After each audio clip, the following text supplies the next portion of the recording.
Hello guys, नमस्ते, राम राम। कैसे हैं आप सब? चलिए आपको ले चलते हैं हारे के सहारे के द्वार, बाबा शाम के द्वार। इस वीडियो में हम आपको दिखाएंगे बाबा शाम के दर्शन। कौन थे बाबा शाम, क्यों कलयुग में उनकी पूजा की जाती है, ये सभी इस वीडियो में आपको दिखाएंगे। तो वीडियो अंत तक ज़रूर देखिएगा। और अगर आपको मेरे वीडियोस पसंद आ रहे हैं तो लाइक ज़रूर कीजिएगा, अपनी कमेंट्स ज़रूर दीजिएगा। और चैनल अभी तक सब्सक्राइब नहीं किया है तो चैनल को सब्सक्राइब ज़रूर कर लीजिएगा। तो अगर आप किसी भी मेट्रो सिटी से आते हैं तो आपको इजीली यहाँ पर ट्रेन का एक्सेस मिल जाएगा। नियरेस्ट जो जंक्शन है वो रिंगस है, बट रिंगस से सभी मेट्रो स्टेशन से ट्रेन्स नहीं आती हैं, तो जयपुर जंक्शन मेन जंक्शन कहलाता है। जयपुर से आप प्राइवेट व्हीकल से भी आ सकते हैं, टैक्सीज, बस आपको यहाँ पर मिल जाती हैं। तो आप यहाँ पर जैसे ही आते हैं आपको 1 किलोमीटर पहले ही आपको तोरण द्वार दिखाई देता है। जैसे ही आपको तोरण द्वार दिखाई देगा इसका मतलब आप पधार चुके हैं बाबा शाम की नगरी में। तो चलिए अब आप खाटू आते हैं तो आपको बहुत बड़े बड़े रेस्टोरेंट यहाँ पर मिल जाएंगे, होटल्स भी बहुत बढ़िया से बढ़िया मिल जाएंगे। मगर आप अगर साधारण तरीके से रहना चाहते हैं तो यहाँ पर बहुत सारी धर्मशालाज हैं, कुछ भवन्स हैं, जैसे कि हर कास्ट का भवन और धर्मशाला आपको यहाँ पर मिल जाएंगी, जिसकी प्राइसिंग रेट सिर्फ 500 से स्टार्ट होती है।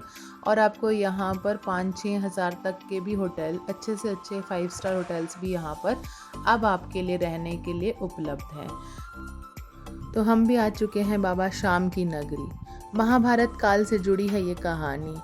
बर्बरीक नाम के जो योद्धा थे, जो भीम के पोते थे, उन्होंने अपनी माँ से युद्ध कला सीखी थी और उन्हें भगवान शिव से 3 चमत्कारी बाण भी मिले थे। ये ही 3 चमत्कारी बाणों से वह पूरी महाभारत युद्ध कुछ पलों में समाप्त कर सकते थे। ये जो सामने भवन नज़र आ रहा है, ये भवन है बाबा शाम का भवन। कुछ ही दूर पैदल चलने के बाद आपको नज़र आएगा ये भवन। यहाँ से जो है लाइनें शुरू हो जाती हैं बाबा शाम के दर्शन के लिए। तो यहाँ पे बैरिकेड्स लगे हुए हैं, हर एक बैरिकेड से एक एक लाइन यहाँ पर निकलती है। जो आप बाण लेके आते हैं, निशान लेके आते हैं, उसके डंडे यहाँ पर जो भक्त हैं वो तुड़वा देते हैं, बिकॉज किसी को लग ना जाए। और यहाँ से शुरू होती है लाइन। महाभारत युद्ध से पहले श्री कृष्णा ने ब्राह्मण का वेश धारण करके बर्बरीक की परीक्षा ली थी। जब उन्हें पता चला कि बर्बरीक केवल हारे हुए पक्ष की ओर से लड़ेंगे, और उन्हें पता था अगर वो हारे हुए पक्ष की तरफ से लड़े तो उन्हीं की जीत होगी। और जैसे कि आप जानते हैं कि कौरवों की हार निश्चित थी, इसीलिए श्री कृष्णा ने उनसे उनका शीश दान में मांगा था। तो हम आ चुके हैं लाइन में। देखिए बहुत ही अच्छे और सुकून से हमारे यहाँ पर दर्शन हुए हैं। आपको यहाँ पर लेफ़्ट हैंड साइड में जो बैरिकेड्स हैं उन्हीं लाइनों में लगना है, ताकि आपके पास से दर्शन होते हैं। अगर आप राइट हैंड साइड्स की उधर की लाइंस में लगते हैं तो आपके दर्शन थोड़े से दूर से होते हैं, बट बाबा के भवन में आ गए तो बाबा के दर्शन तो निश्चित हैं। इस बाबा को चढ़ता है चूरमे का प्रसाद, इत्र और मोरपंख। ऐसा कहा जाता है। यहाँ पर 3 इत्र की शीशियाँ दी जाती हैं। 2 इत्र आपको यहाँ पर चढ़ाने होते हैं और 1 इत्र आपको साथ में लेके जाना होता है। हारे का सहारा बाबा शाम हमारा। यहाँ पर हमारे बहुत ही प्यारे दर्शन हुए थे।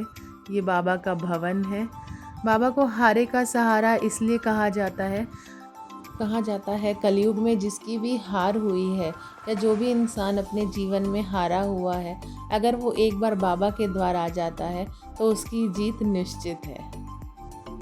जो भी भक्त यहाँ पर खाली झोली आता है, बाबा उसकी झोली ज़रूर भरते हैं। ऐसी श्रद्धा नहीं, विश्वास है। बोलिए जय श्री श्याम। सामने नज़र आ रहे हैं आपको बाबा शाम। तो हमारे भी हो चुके थे यहाँ पर दर्शन। खाटू श्याम जी के मंदिर के पास ही स्थित है श्याम कुंड। ये एक अत्यंत पवित्र और चमत्कारी सरोवर है। मान्यता है कि यहीं बर्बरीक का शीश प्रकट हुआ था, जिसे फाल्गुन 11 को निकाला गया था। इस कुंड में स्नान करके पाप से मुक्ति, चर्म योग दूर होते हैं और संतान सुख की प्राप्ति का विश्वास है। पौराणिक कथा के अनुसार जब भीम के पौत्र बार्बरी ने अपना शीश श्री कृष्णा को दान किया था तो वह इसी स्थान पर प्रकट हुआ था। भक्तों का मानना है कि इस कुंड में डुबकी लगाने से त्वचा संबंधित सारे रोग ठीक हो जाते हैं और शारीरिक कष्ट दूर होते हैं। तो यहीं पर है हनुमान जी का मंदिर। कहा जाता है कि इस कुंड में एक पीपल के पेड़ के पास गाय अपने दूध की धारा छोड़ती थी, जिसके बाद खुदाई के समय यहाँ पर बाबा शाम का शीश प्रकट हुआ था। जो नीचे यहाँ पर एक छोटा सा मंदिर टाइप बना रखा है, जहाँ पर कहते हैं कि बाबा का जो शीश है वो प्रकट हुआ था। फाल्गुन मास की 11 को, जहाँ पे उनका जन्मोत्सव मनाया जाता है, लाखों श्रद्धालु यहीं पर स्नान करते हैं। भक्तों का मानना है कि इस कुंड में डुबकी लगाने से उनके सारे शारीरिक कष्ट जो हैं वो दूर हो जाते हैं। शाम कुंड के पास ही दूसरा एक कुंड है, रूप कुंड। जब बर्बरीक का सिर कुंड में मिला था तो उसमें एक दिव्य तेज था, जिससे आसपास का जल जो है वो पवित्र हो गया था। दूसरा कुंड भक्तों के स्नान और पूजा के लिए बनाया गया है। बर्बरीक ने शीश कटते समय इच्छा जताई थी कि वे पूरा महाभारत युद्ध देखना चाहते हैं। कृष्णा ने उनके शीश को एक ऊंचे स्थान पर रख दिया था, जहां से उन्होंने पूरा युद्ध देखा था। युद्ध के बाद कृष्णा ने बर्बरीक के सिर को राजस्थान के सीकर के खाटू गांव में दफनाया था। कहा जाता है कि कलयुग में इसी स्थान पर उनका शीश प्रकट हुआ, जहां अब भव्य खाटू श्याम जी का मंदिर है। तो हम भी आ चुके हैं इस भव्य कुंड को।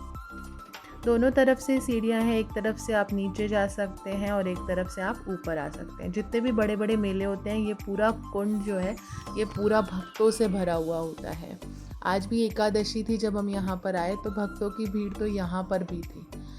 तो हमने भी किए इस महाकुंड के दर्शन, हमने भी लगाई इस कुंड में डुबकी।